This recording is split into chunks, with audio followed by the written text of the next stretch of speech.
오늘은 주님께서 사망 권세를 이기시고 다시 살아나신 부활절입니다. 성도님들의 가정과 삶의 자리에 부활의 기쁨과 소망이 함께 하시기를 주님의 이름으로 축원합니다. 성경에 보면 별명이 붙은 장들이 있습니다. 예를 들어서 로마서 8장을 성령장이라 부르고 고린도전서 13장을 사랑장이라 부르며 히브리서 11장을 보통 믿음장이라 부릅니다. 그리고 오늘 살펴볼 고린도전서 15장을 가리켜서 성서학자들은 부활장이라 부릅니다. 사도 바울은 고린도전서 15장 전체를 할애해서 부활에 관련된 말씀을 자세하게 전하고 있습니다.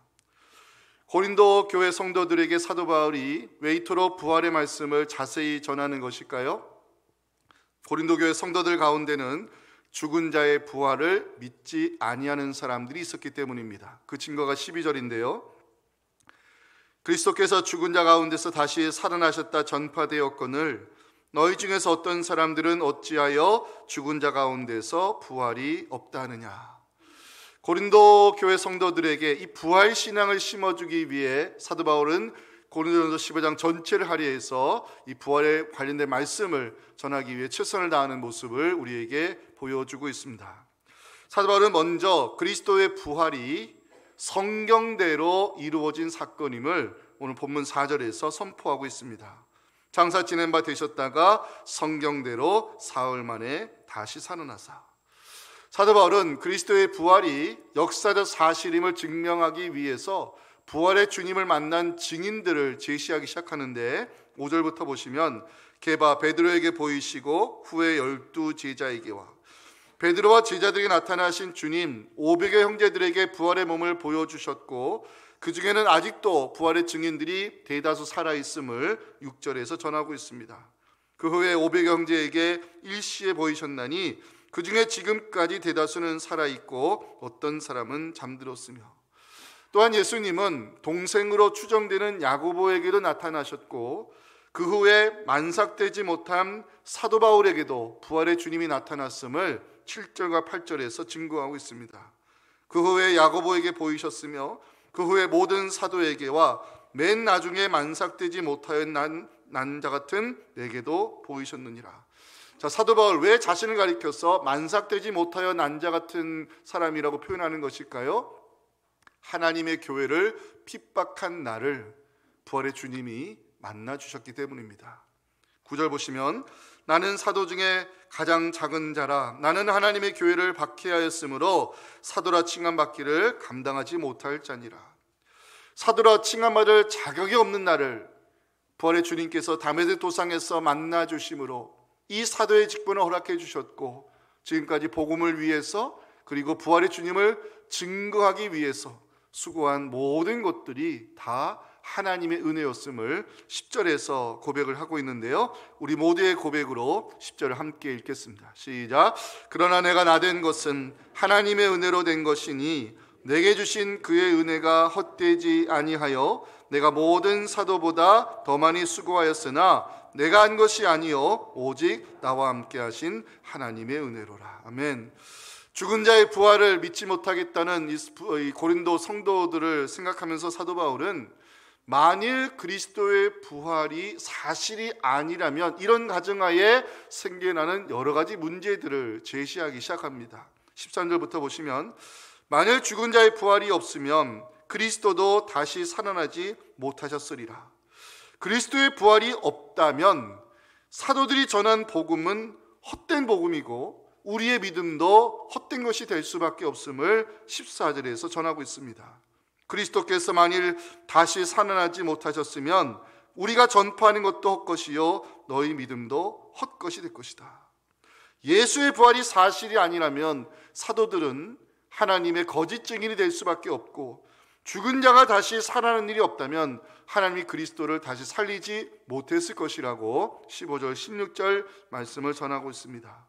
우리가 하나님의 거짓 증인으로 발견되리니 우리가 하나님이 그리스도를 다시 살리셨다고 증언하였습니다. 만일 죽은 자가 다시 살아나는 일이 없으면 하나님이 그리스도를 다시 살리지 아니하셨으리라.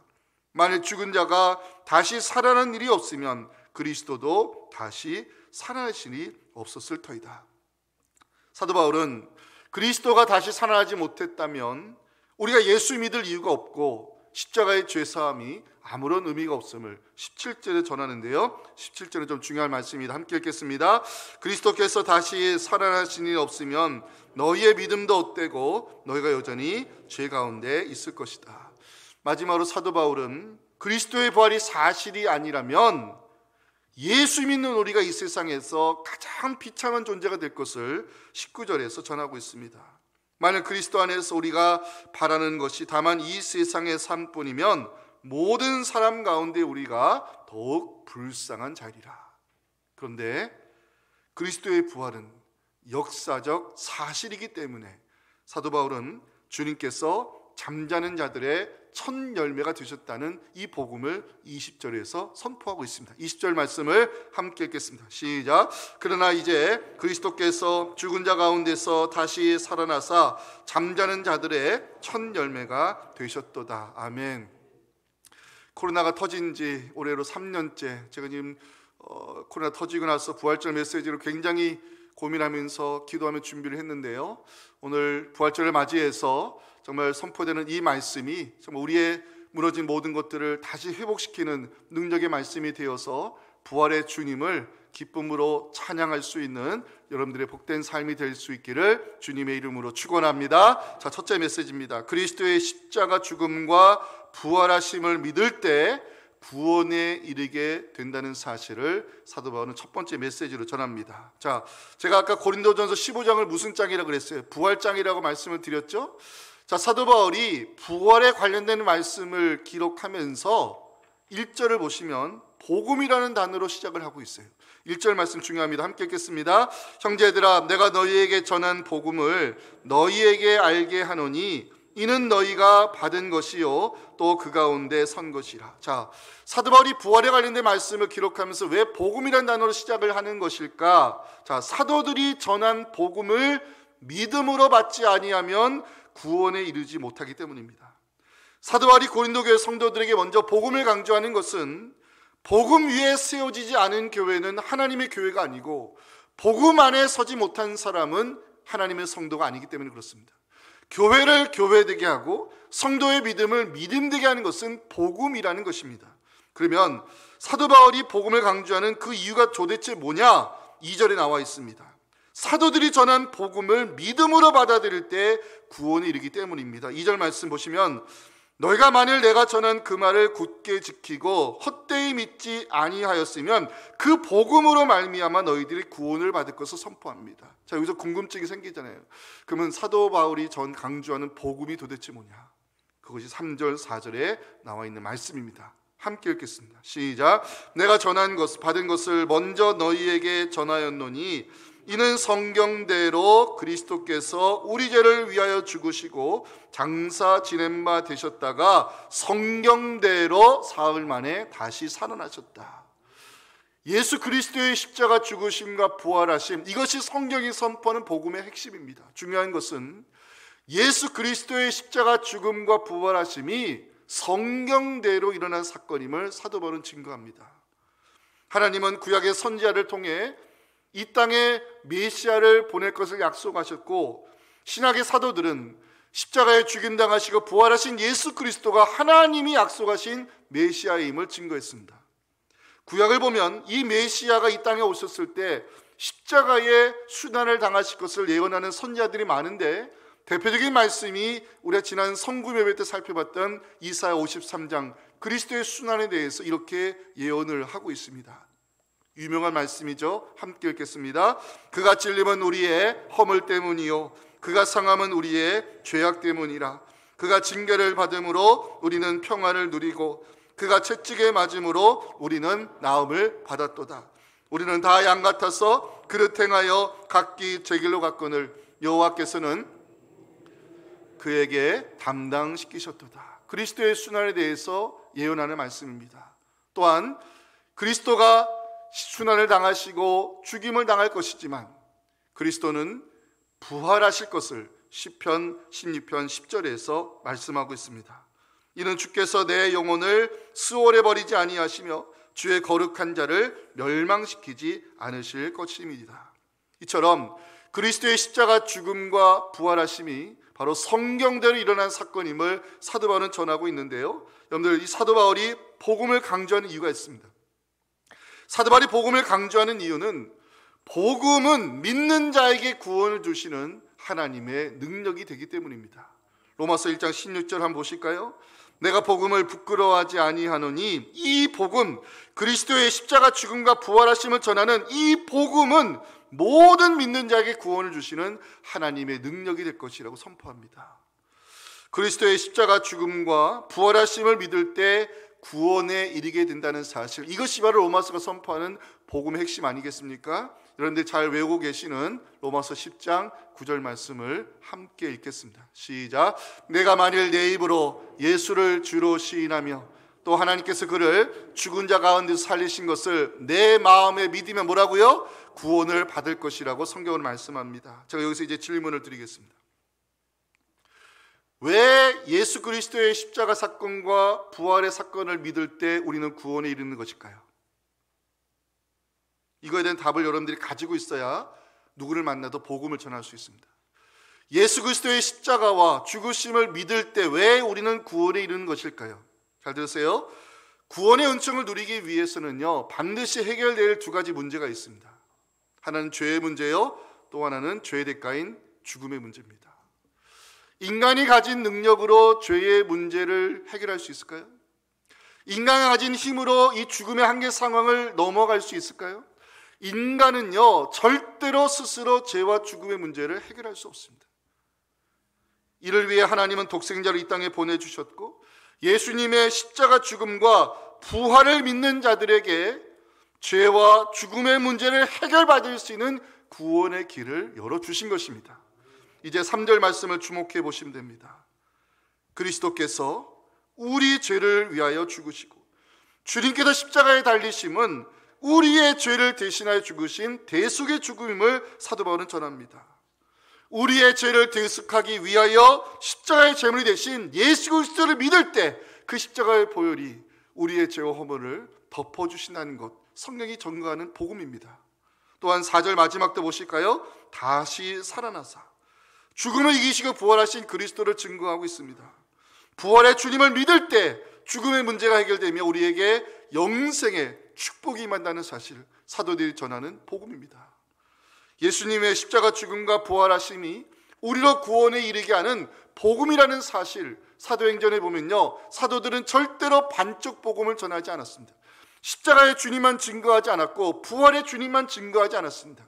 사도들이 전한 복음을 연구해 보면 항상 예수 그리스도의 십자가와 부활을 함께 증거했음을 사도행전 2장 23절 24절에서 보여주고 있습니다. 함께 읽어볼까요? 그가 하나님께서 정하신 뜻과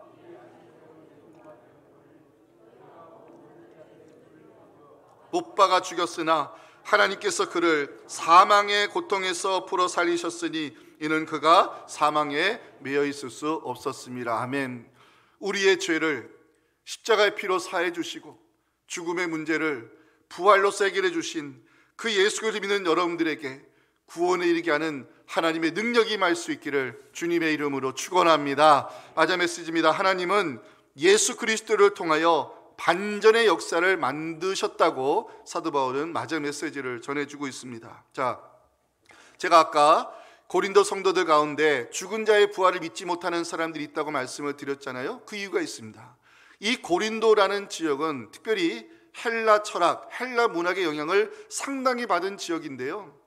그 당시 헬라인들은 육체를 이렇게 생각했습니다. 육체는 죽음으로써 그 용도를 다하고 오직 영혼만이 계속해서 존재할 것이다. 헬라인들이 육체를 얼마나 경시했는지 한 헬라 철학자의 말을 들어보시기 바랍니다. 부활의 소망은 돼지의 소망이다. 육신에서 해방된 영혼이 더러운 육체의 몸에 재수감되는 부활은 생각할 수도 없다. 당시 헬라인들은요, 몸을 영혼을 가두는 감옥으로 이해를 했고 이 영혼이 육신에서 탈출하는 것을 죽음으로 이해했습니다. 육신에 대하여 부정적 생각을 가진 헬라인들이 죽은 자의 부활을 믿지 않는 것은 당연한 일이었습니다. 헬라 문화와 철학의 영향을 받았던 고린도 성도들 가운데 죽은 자의 부활을 믿지 못하는 사람들이 생겨난 것은 그 당시 이상한 일이 아니었다는 것입니다. 이 문제를 해결하기 위해 사도 바울은 죽은 자의 부활이 없다면 어떤 일이 일어날 것이냐 13절에서 제시하고 있습니다. 만일 죽은 자의 부활이 없다면 그리스도도 다시 살아나지 못하셨으리라. 죽은 자의 부활이 없다면 그리스도가 다시 살아나지 못할 것이고, 그리스도의 부활이 사실이 아니라면 우리에게 어떤 문제들이 생길 것이냐. 사도 바울은 여기서 6가지 문제를 제기합니다. 첫째, 사도들이 전한 복음은 파기되어야 될 것이다. 14절 말씀 함께 읽어볼까요? 시작. 그리스도께서 만일 다시 살아나지 못하셨으면 우리가 전파하는 것도 헛것이요 너희 믿음도 헛것이며. 사도들이 전한 복음의 핵심이 뭐죠? 그리스도의 십자가 죽음과 부활의 하심입니다. 십자가에서 흘리신 피로 우리의 죄를 사해 주셨고, 부활하심으로 죽음의 문제를 해결해 주신 예수 그리스도를 믿음으로 고백할 때 주어지는 것이 바로 구원의 축복입니다. 이것이 복음입니다. 그런데 그리스도의 부활이 없다면 사도들이 전한 복음은 반쪽 복음이 될 수밖에 없고, 반쪽 복음으로는 우리를 구원에 이르게 할 수 있는 하나님의 능력이 될 수 없습니다. 예수의 부활이 사실이 아니라면 사도들이 전한 복음 파기되는 것은 당연한 것입니다. 두 번째, 그리스도의 부활이 사실이 아니라면 생겨나는 문제는 우리의 믿음이 헛된 것이 될 것이다. 우리 옛 어르신들의 믿음은 단순했어요. 8글자로 다 표현이 돼요. 예수 천당, 불신 지옥. 그건 다 끝났어요. 예수 믿으면 천당 가고 예수 안 믿으면 지옥에 떨어진다. 단순한 믿음 같지만 그 안에 복음이 다 들어가 있습니다. 예수 그리스도를 믿는 이유가 뭐죠, 여러분들? 단순하게 이야기하면 구원받기 위해서입니다. 그럼 왜 구원받아야 되죠? 하나님의 나라 천국에서 영생의 축복을 누리기 위함입니다. 문제는 예수의 부활이 사실이 아니라면 영생의 축복은 없는 것이고, 영생이 없다면 영원한 하나님의 나라가 존재할 수 없습니다.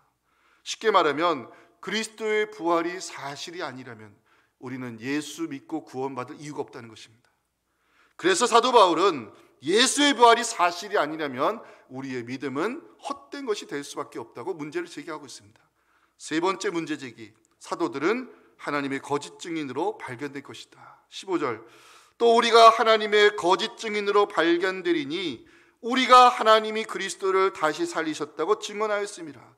사도라는 단어의 이름 뜻 알고 계시죠? 제자부터 한번 살펴볼까요? 제자는 이름의 뜻은 헬라어로 배우는 자는 뜻입니다. 사도는요, 보냄받은 자는 뜻입니다.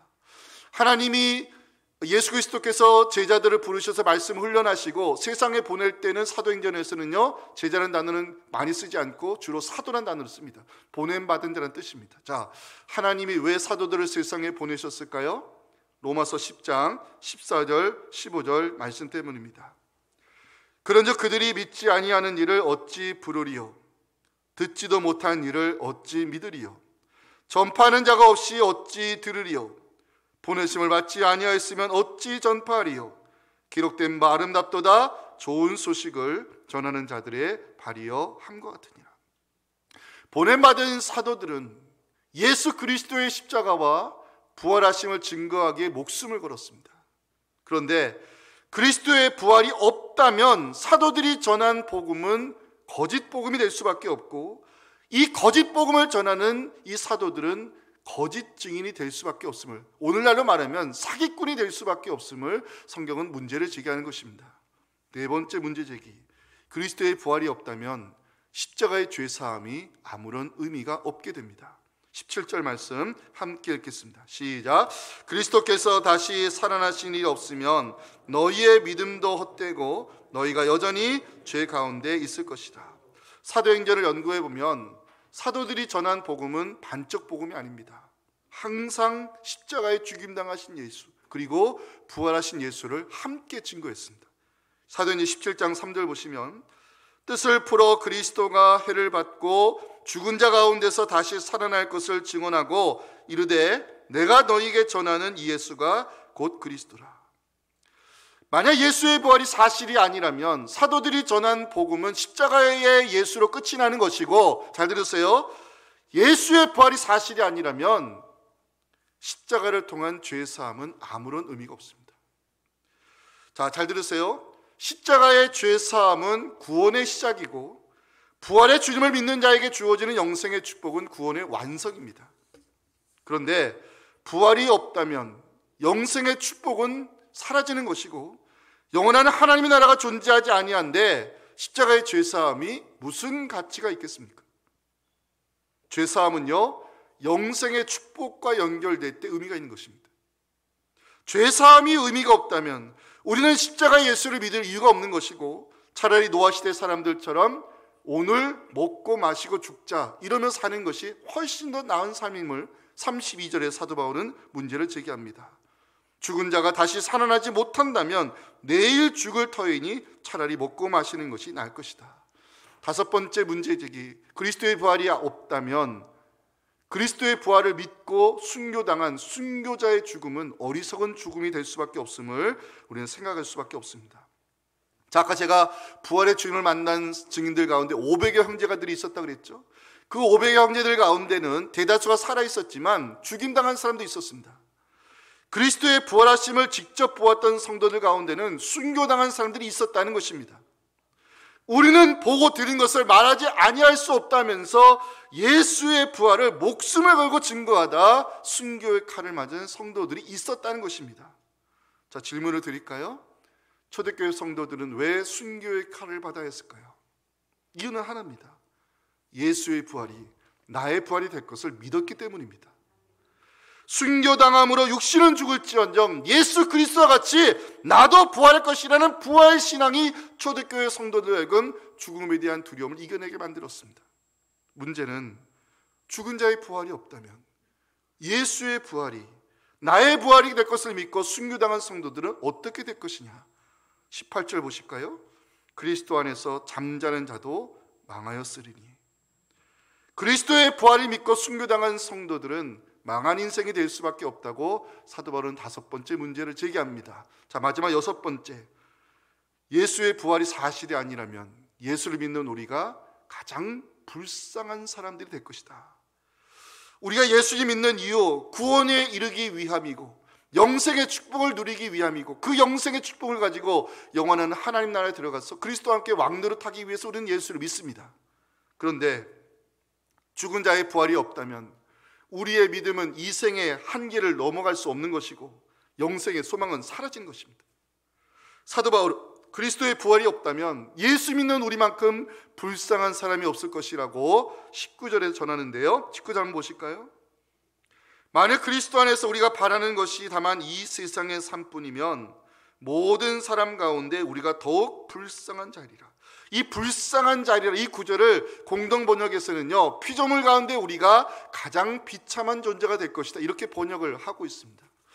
이번에 공부하면서 알게 된 것은 고린도전서 15장 부활장에 사도 바울이 제일 많이 사용한 단어가 있었다는 사실입니다. 13절 가시면 만일이라는 단어가 나오죠. 14절에도 만일, 15절에도 만일, 16절에도 만일. 이 부활장을 기록한 고린도전서 15장의 사도 바울은요, 만일이라는 단어를 6번이나 사용합니다. 그 이유가 뭔지 아십니까? 만일 그리스도의 부활이 사실이 아니라면 우리는 예수 믿을 이유가 없는 것이고 사도들이 전한 복음은 거짓 복음이 될 수밖에 없기 때문에 그리스도의 부활이 만약 사실이 아니라면 우리에게는 많은 문제가 생겨날 것을 여기서 문제를 제기하는 것입니다. 자, 그러면 사도 바울이 고린도전서 15장에서 진정 전하고 싶어하는 메시지가 무엇일까요? 잘 들으세요. 예수 그리스도를 통하여 그러나의 역사를 만드신 하나님을 믿으라는 것입니다.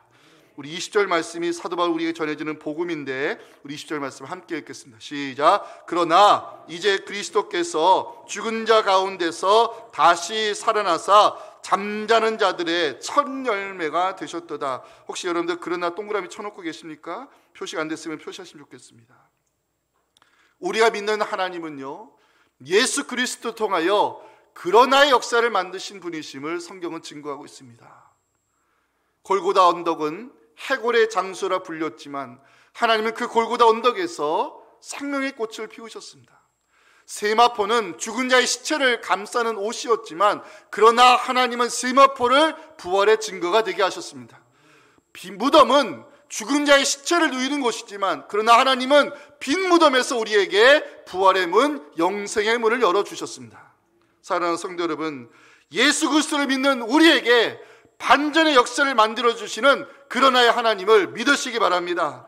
골고다 언덕에서 구원의 역사를 시작하신 하나님, 빈 무덤에서 부활의 문을 열어주신 그러나의 하나님을 여러분들 믿으시기 바랍니다.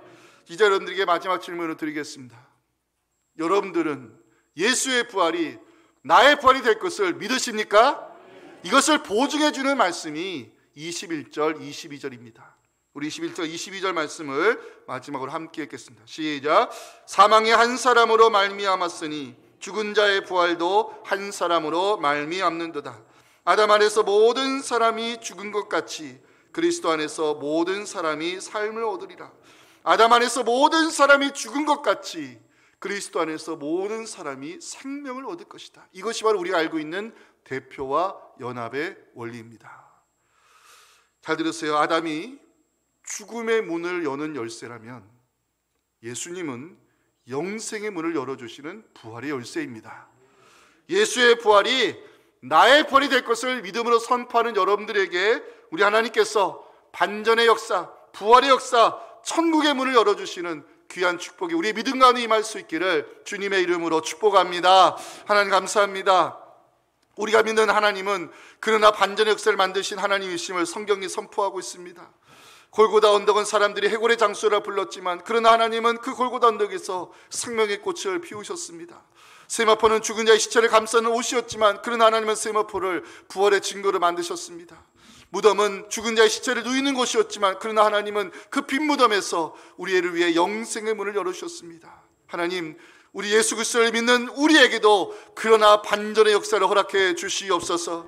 예수 그리스도의 부활이 나의 부활이 될 것을 믿음으로 선포할 때 우리를 위하여 반전의 문을 열어주시고 영생의 문을 열어주시고 천국의 역사를 시작해 주시는 그 하나님께 감사드리는 부활의 증인들 되게 하여 주시옵소서. 예수님의 이름으로 기도하옵나이다. 아멘. 지금은 우리의 부활이요 생명이신 예수 그리스도의 은혜와 예수 그리스도를 믿는 우리에게 반전의 역사를 만들어주시는 그러나 하나님의 크신 사랑과 성령의 역사하심이 오늘 우리에게 들려주신 부활의 메시지가 바로 내게 허락하여 주신 복음임을 깨닫고 예수 그리스도의 십자가 부활을 믿음으로 선포할 때 예수를 믿는 우리에게 반전의 문을 열어주시고 영생의 문을 열어주시고 천국의 문을 열어주신 하나님께 감사 영광 올리기 원하는 우리 사랑하는 성도들의 가정과 자녀들의 부활신앙과 특별히 이 나라 이 민족과 우리가 섬기는 대치동 교회 위에 지금부터 영원토록 함께 하시기를 간절히 축원하옵나이다. 아멘.